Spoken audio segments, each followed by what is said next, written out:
Community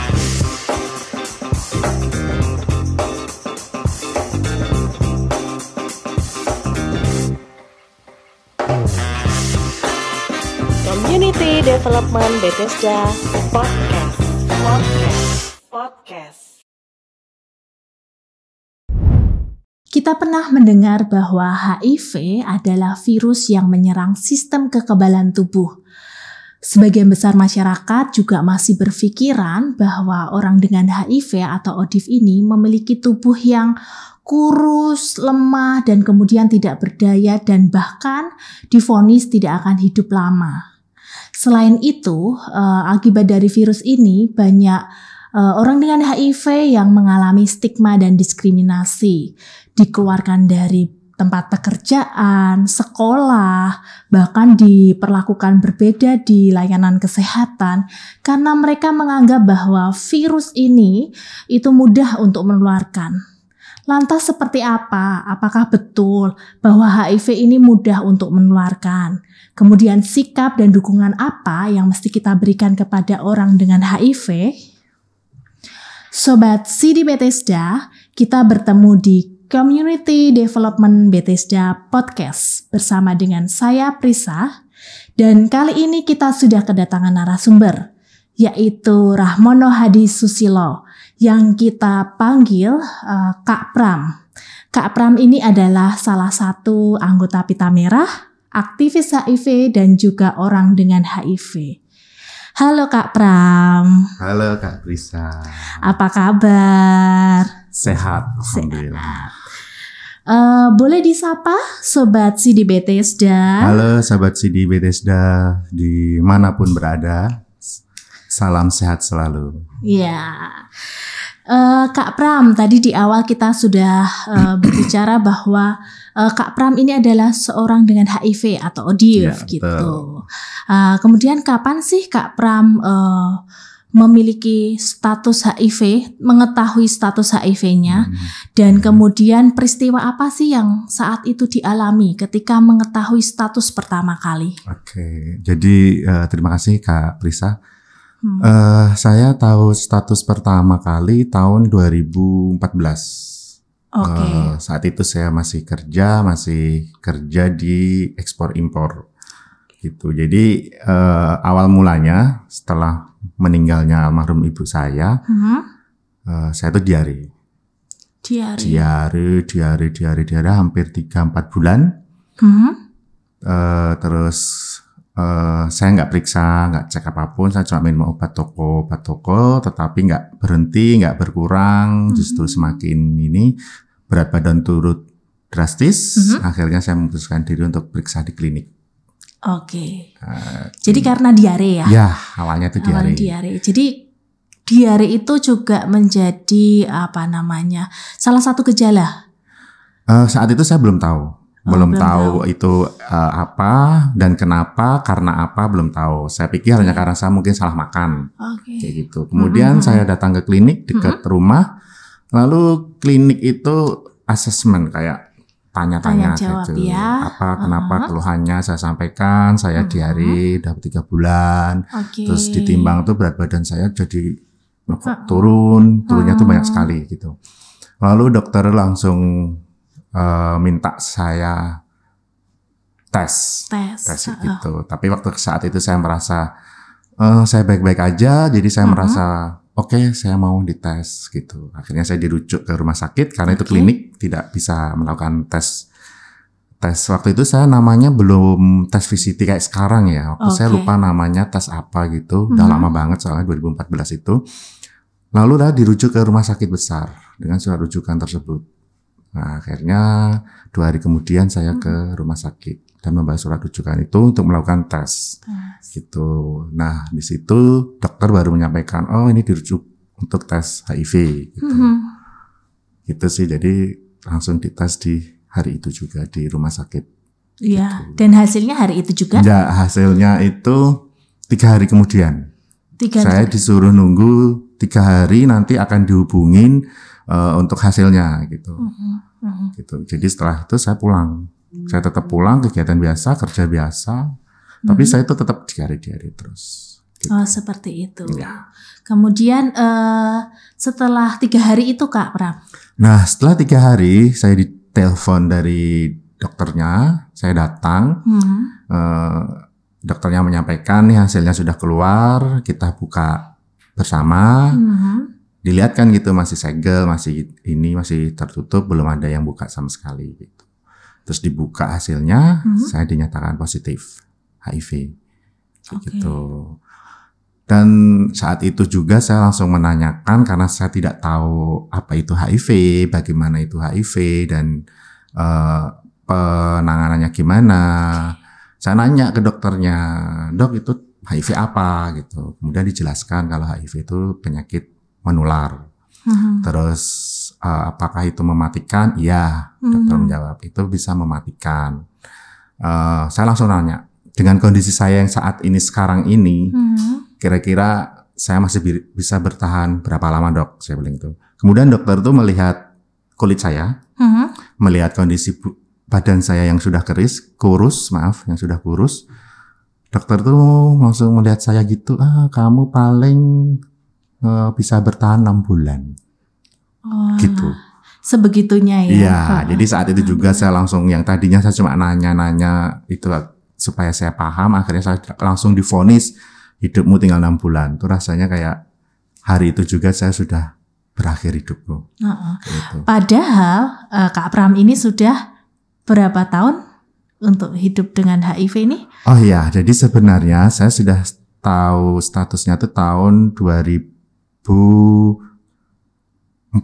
Tidak salah. Cuma waktu saat itu kan saya masih di Kalimantan, masih di pedalaman, dan waktu itu kondisi saya masih baik, masih bagus. Terus obat masih langka dan masih terbatas. Jadi waktu itu dokter bilang ini tidak apa-apa karena Mas Pram masih kondisi sehat, bagus, masih fit. Jadi dengan menjaga pola hidup sehat, insya Allah tidak akan terjadi apa-apa. Kayak gitu. Karena obat hanya ada terbatas khusus untuk diberikan yang sudah kondisinya ngedrop. Waktu itu disampaikan seperti itu, sudah tidak bisa apa-apa lagi. Tapi saya tidak dijelaskan apa itu HIV. Ya udah, setelah itu pulang, seiring berjalannya waktu, saya tetap kerja, fokus ke kerjaan, ke keluarga, sampai saya tuh lupa kalau saya tuh sudah punya virus HIV itu di tubuh saya. Sampai akhirnya 2014 muncul gejala. Di hari itu tersebut barulah di situ saya tes ulang. Berarti ini ya ada stigma juga dari dokter bahwa usianya tidak akan berlangsung lama. Tapi setelah melihat ke sini Kak Pram juga sehat begitu ya. Dan kemudian sudah hidup dari tahun 2004. Berarti sudah cukup lama sekali, luar biasa. Bisa menjaga tubuhnya sampai sehat seperti ini. Dan kemudian tadi disebutkan ada minim informasi terkait dengan HIV. Nah, boleh dijelaskan prosesnya sampai akhirnya Kak Pram ini, tadi di awal saya sebutkan bahwa Kak Pram bisa menjadi aktivis. Berarti kan sudah paham betul mengenai HIV. Nah, ini prosesnya seperti apa? Bisa paham sekali soal HIV. Jadi prosesnya lumayan cukup panjang. Saya berawal tahu status itu saya sendiri. Tidak ada teman, tidak ada saudara, tidak ada keluarga, tidak ada LSM. Mungkin ada, tapi saya yang tidak tahu. Jadi saya benar-benar sendiri. Saya nggak tahu tuh HIV apa. Dokter sudah menyatakan divonis 6 bulan lah kamu paling bertahan gitu. Dan dokter itu ngasih foto-foto, gambar-gambar nih yang orangnya HIV. Orangnya nanti seperti ini, kayak gitu. Dikasih lihat tuh yang bentuknya tuh kurus, kering, tergeletak di tempat tidur, kayak gitu. Nah dari situlah saya punya ketakutan, wah hidup saya tinggal berapa hari ini. Saya merasa cemas sampai 1 bulan tuh saya tidak keluar dari kamar, tidak keluar dari rumah, dan saya cari info-info di internet tentang HIV itu apa. Di situ saya menemukan, nggak tahu itu benar atau belumnya saat itu. Akhirnya saya merasa saya butuh seseorang ini gitu. Saya menghubungin kakak saya yang deket sama saya itu dari kecil. Saya yang menghubungin, saya ceritakan kalau saya positif HIV Kak gitu. Oke. Kakak saya kaget, shock, nangis, kemudian saya lost contact. Kakak saya itu lost contact. Saya nggak tahu di sana kakak saya gimana sampai hampir sebulan. Nah, tiba-tiba sebulan kemudian kakak saya menghubungi saya lagi. Kakak saya bilang gini, kalau kamu mau masih jadi saudara saya, masih mau jadi adik saya, betul, kamu harus mulai hidup sehat dan mulai pengobatan. Karena sebelumnya pas saat saya menyampaikan tuh saya bilang saya belum pengobatan. Karena saya nggak tahu ada obatnya atau tidak. Ternyata kakak saya searching, nyari-nyari informasi ke temannya juga. Kebetulan temannya ada yang dokter. Itu disampaikan tuh kasih informasi tentang HIV itu apa, apakah masih bisa bertahan. Oh ada kok obatnya. Lalu ditransfer ke saya. Sejak itulah saya meyakini benar nggak sih ada obatnya, benar nggak sih saya masih bisa bertahan. Gitu. Kakak saya yang bisa, kalau kamu nggak bertahan, kalau kamu nggak pengobatan, justru kamu akan sakit seperti foto-foto yang dikasih lihat oleh dokter kamu itu. Tapi kalau kamu pengobatan, kamu bisa sehat, kamu tidak akan di fase itu, dan kamu akan tetap menjadi saudara saya, adik saya. Oke. Jadi tadi ya ternyata ada obatnya. Ada. Nah, obat itu tuh bisa menyembuhkan atau bagaimana? Karena tadi disebut obat gitu. Ya, bisa diceritakan? Kemudian saya memutuskan karena saya ada trigger baik dari kakak saya. Oke, saya tidak mau nanti saya nggak punya saudara gitu. Saya dibuang saudara. Kakak saya syaratnya cuma satu, mulailah pengobatan dan hidup sehat. Akhirnya saya ke rumah sakit. Saya memutuskan untuk pengobatan, kayak gitu. Terus saya nanya obatnya ini fungsinya gimana dok? Apakah untuk menyembuhkan, bisa menyembuhkan, menghilangkan virus? Tidak. Jadi obat tersebut tidak bisa menyembuhkan atau menghilangkan virus, tetapi obat itu bisa menekan perkembangan virus HIV tersebut, sehingga sampai satu saat berapa waktu virus itu tidak akan terdeteksi. Artinya virus itu diikat, ditidurkan oleh obat tersebut. Dengan catatan diminum setiap hari. Setiap hari. Oke, sampai saat ini juga masih minum? Masih minum, dan virus saya sudah undetect, sudah tidak terdeteksi. Artinya saya sudah tidak menularkan ke pasangan saya lagi. Jadi penting sekali di sini teman-teman, patuh ARV, patuh obat itu setiap hari. Itu tepat dosis, tepat cara minum, tepat waktu. Itu sangat penting sekali karena HIV itu belum ada obatnya, tapi ada obatnya hanya untuk menekan virus supaya tidak berkembang biak. Gitu. Jadi tadi ya ARV itu hanya untuk menekan virus supaya virusnya itu tidak berkembang, kemudian daya tahan tubuhnya semakin meningkat, dan kemudian meminum ARV tadi setiap hari. Tepat waktu, tepat dosis, tepat cara minum. Seperti itu, luar biasa sekali. Dan tadi kita lihat, kita dengar tadi dukungan dari keluarga itu menjadi penting ya. Tadi kakak tadi kemudian setelah putus hubungan kemudian memberikan dukungan. Seperti itu ya. Perasaannya senang ya waktu itu?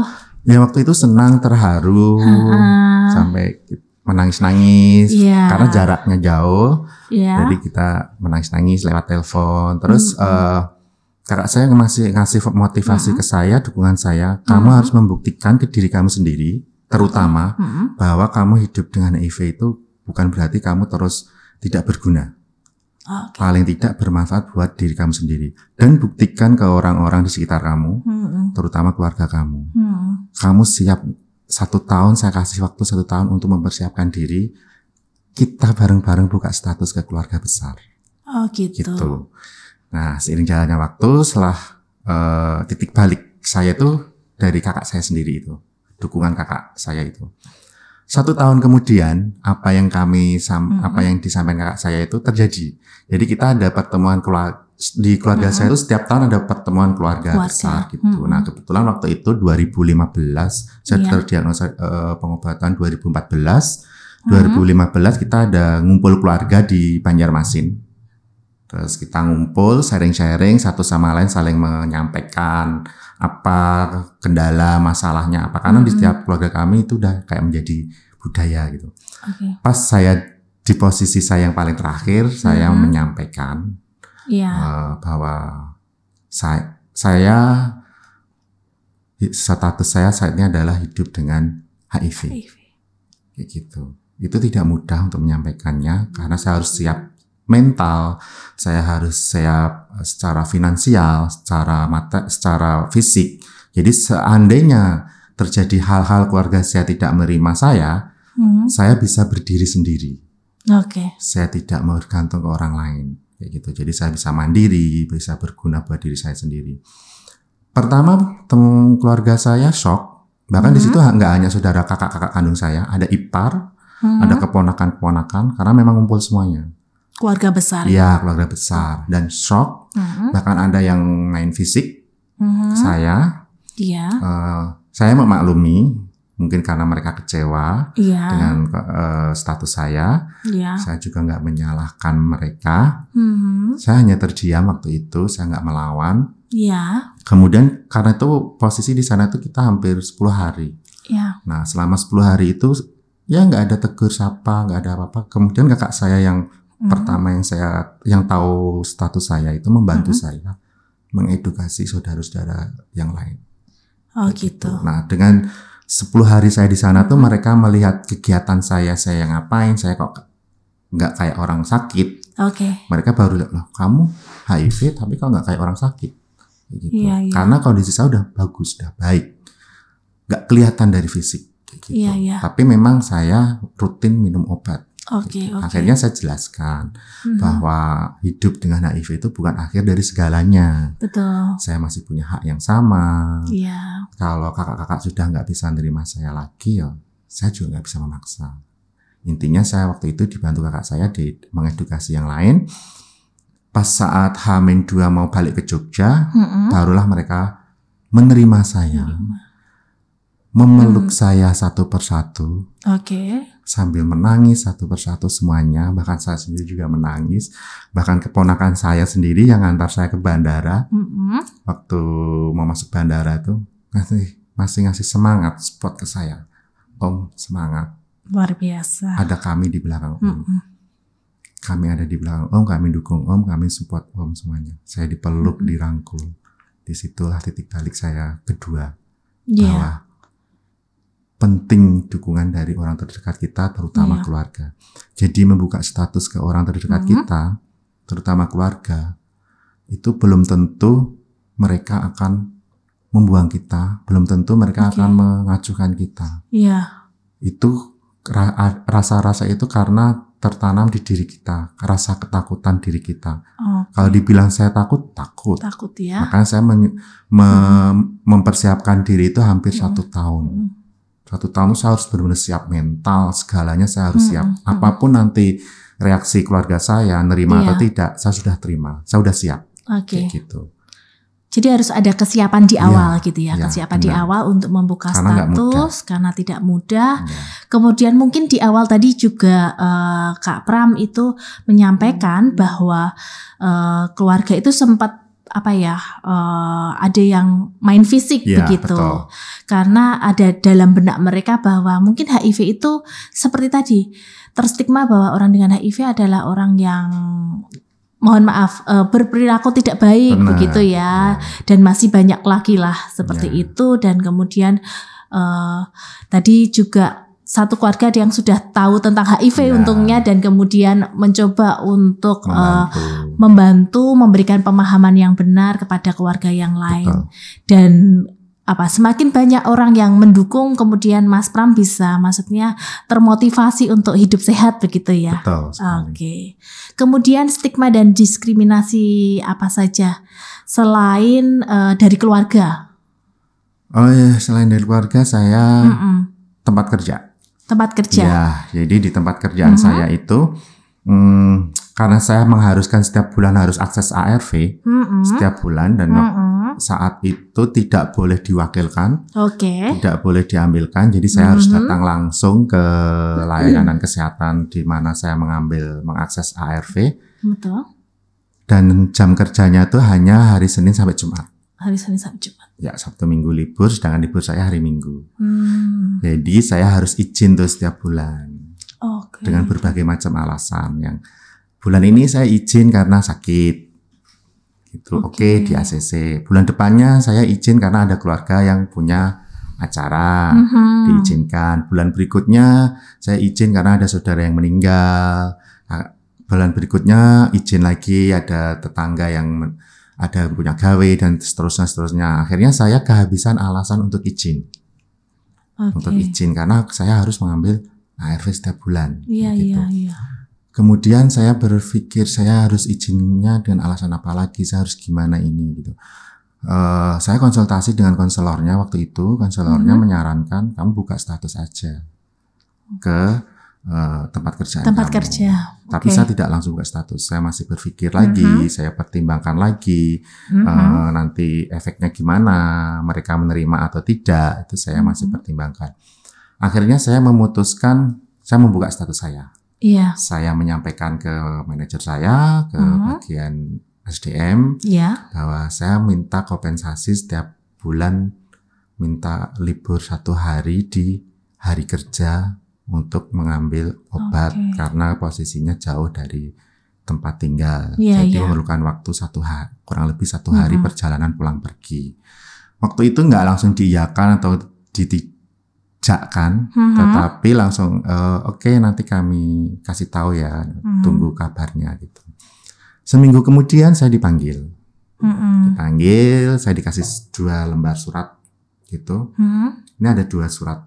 Yang satu surat pengunduran diri. Yang kedua surat pemecatan. Kamu milih mana? Kalau kamu memilih pengunduran diri, kamu akan dapat surat keterangan pengalaman kerja dari sini. Dan hak-hak kamu akan diberikan. Tapi kalau kamu memilih dipecat, kamu tidak akan mendapatkan apa-apa. Terus saya tanya, alasannya kenapa? Apa karena status saya HIV? Atau ada kinerja saya yang kurang baik? Gitu. Kemudian pihak manajer bilang, kalau orang yang sudah HIV itu kesehatannya akan sering terganggu. Kamu pasti akan sering izin terus. Tiba-tiba nanti jatuh, ngedrop, pingsan di tempat kerjaan. Akan mengganggu kinerja yang lain. Gitu. Tanpa sepengetahuan yang waktu itu saya tidak tahu tentang edukasi HIV apa yang belum benar, yang belum tepat, setahu saya. Cuma konsultan waktu itu, yang penting kamu patuh ARV, kamu akan sehat, itu aja. Akhirnya saya memilih untuk mengundurkan diri. Gitu. Saya memilih untuk mengundurkan diri. Terus disitulah saya baru ngerasa, oh berarti kalau orang yang sudah hidup dengan HIV itu tidak bisa bekerja di instansi, di perusahaan atau dimanapun. Sampai seperti itu ya? Karena pasti nanti kalau saya ngelamar kemana lagi, saya akan berulang lagi kayak gitu. Dan saya akan diberhentikan lagi kayak gitu. Gitu. Ya.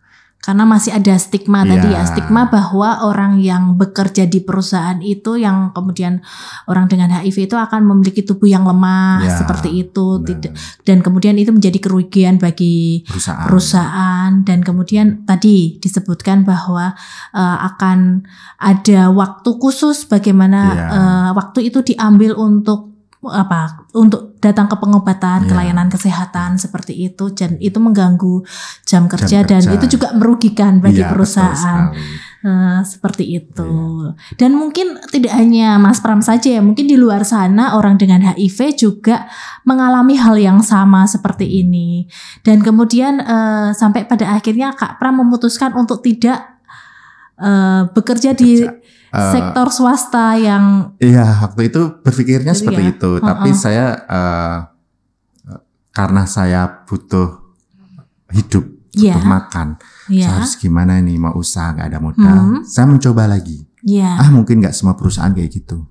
Kayak gitu. Saya mencoba lagi di Jogja dan itu cukup terkenal, Kebetulan saya, dan alhamdulillahnya itu waktu itu saya diterima. Dari sekian orang yang melamar kerjaan tersebut, lowongan tersebut, saya diterima. Sama kasusnya, karena setiap bulan sekali saya harus izin. Sama persis, saya kehabisan alasan.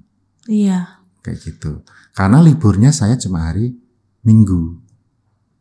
Sedangkan rumah sakit liburnya Sabtu Minggu, bukanya Senin sampai Jumat. Otomatis saya harus ke rumah sakit di weekday tersebut gitu. Dan itu terulang kembali di tempat yang kedua ini. Nah dari situlah setelah saya saya memutuskan mengundurkan diri. Udah di pikiran saya sudah waktu itu, oke, berarti memang tidak ada perusahaan yang bisa menerima mempekerjakan orang yang hidup dengan HIV pada saat itu. Sampai segitunya ya? Ya, pada saat itu. Akhirnya saya memutuskan untuk bertahan hidup. Saya sempat jualan dawet di pinggir jalan, kayak gitu. Seperti itu ya? Untuk bertahan hidup. Karena saya waktu itu sudah ingin membuktikan ke saudara saya, terutama keluarga saya, bahwa saya hidup dengan HIV, saya bisa survive, saya bisa mandiri, saya tidak akan merepotkan keluarga atau saudara. Bahkan saya nggak sampai minta apapun ke saudara saya. Saya hanya minta saudara saya mendukung saya, mensupport saya, apapun yang saya kerjakan untuk saya lebih sehat lagi ke depannya. Seperti itu sih. Seperti itu ya. Kalau aktivitas sehari-harinya Kak Pram saat ini setelah kejadian saya jual dawet dan sebagainya, melewati rintangan dan segalanya. Kemudian di tahun 2019 saya sudah menetap di Jogja, ketemu seseorang yang ternyata dia kerja di LSM. Nah, disitulah saya baru mengenal apa itu LSM, HIV dan AIDS. Saya dikasih tahu HIV itu apa, AIDS itu apa. Terus saya diajak gabung. Nah, sejak itu sampai sekarang ini saya berkegiatan di LSM untuk membantu teman-teman ODIF yang lain supaya hidupnya lebih bermanfaat. Paling tidak buat diri sendiri, tidak mendapatkan stigma diskriminasi, patuh, terutama patuh pengobatan supaya hidupnya lebih baik dan lebih sehat gitu. Wow, luar biasa ya Kak Pram, ini sudah orang dengan HIV kemudian kembali bekerja, semangat bekerja, kemudian menemukan LSM yang betul-betul Kak Pram ini bisa berkembang begitu ya, bisa menjadi lebih baik dan juga paham tentang HIV, kemudian bisa memberikan pelayanan dengan orang dengan HIV seperti itu. Yang penting yang saya merasa saya bermanfaat buat teman-teman ODIF lain di luar sana, tidak hanya bermanfaat buat diri saya sendiri. Luar biasa sekali Kak Pram ini, dari yang tadinya di titik terendah kemudian bangkit dan kemudian bisa berkarya untuk orang lain, khususnya orang dengan HIV. Seperti itu. Baik, jadi kita hari ini sudah belajar banyak ya. Bagaimana yang pertama, edukasi menjadi sesuatu hal yang penting untuk diberikan kepada masyarakat agar masyarakat itu tahu pencegahan tentang HIV dan juga bisa mereduksi stigma dan diskriminasi. Dan yang kedua, kepatuhan ARV, penerimaan diri itu menjadi sangat penting bagaimana orang dengan HIV ini dapat memulai untuk pengobatan supaya dia patuh dalam pengobatan. Kemudian yang ketiga, itu dukungan dari keluarga, pasangan, sahabat menjadi sangat penting untuk memotivasi agar orang dengan HIV itu terus untuk mengakses layanan dan juga kemudian meminum obat setiap hari. Terima kasih Kak Pram sudah hadir di sini berbagi pengalaman dan ceritanya tuh sungguh inspiratif sekali ya. Tetap semangat Kak Pram di dalam pengobatan ARV-nya dan semoga karya Kak Pram tuh terus berlanjut begitu dan semoga diberikan kelancaran. Dan terima kasih kepada Sobat CD Bethesda yang setia mengikuti perbincangan kita hari ini. Jangan lupa like, comment, and subscribe YouTube channel CD Bethesda dan sampai bertemu kembali di Community Development Bethesda Podcast edisi berikutnya. Saya Prisa, pamit undur diri dari hadapan Anda. Dukung orangnya, cegah virusnya. Stop stigma dan diskriminasi, semua setara, akhiri AIDS.